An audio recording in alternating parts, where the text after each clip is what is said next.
Hi, I'm Jenny Owens, and this is Blake Broker, and we are the rehab massage therapist here at the Ginkgo Tree, and I'm the owner. Today we're going to talk about hip flexibility.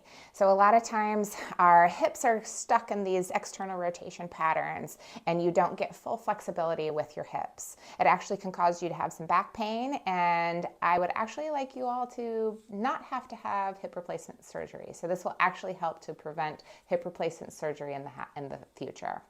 So today Blake's going to be my demo guy, but your hips should actually rotate like this. If they are facing forward like they should, then they should have a nice rotation pattern. But what happens is we get caught in this external rotation pattern. A lot of times it's from having a baby on the hip or standing like this to have a conversation.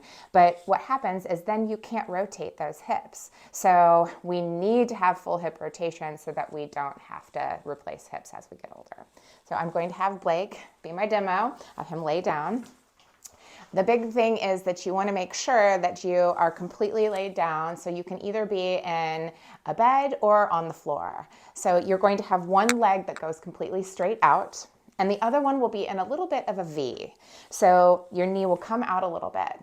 The key goal to this is you're trying to keep both hips placed on the ground, and the knee that is in the up position will actually go towards the opposite knee towards the ground. So as you can see, Blake is trying to pull that knee towards the ground by leaving his hip on the ground as well. Your foot is actually going to rotate with that knee, so the foot will fall, not be planted on the ground.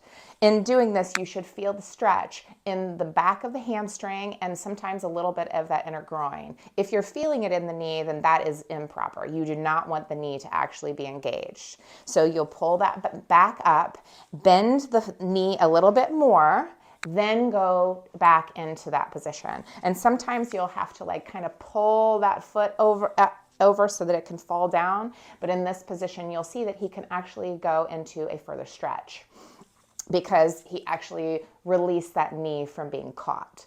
So try both positions at a 90 degree, and then you can get it into maybe a 45 degree so that you can actually pull that down more so that you could have more hip flexibility. You should feel this in those hips and immediately should feel some release.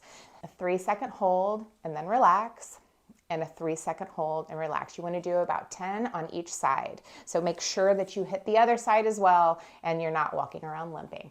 So just remember, if you're having some of hip issues and you need more help with this, come to the Ginkgo Tree because we are where the pros go.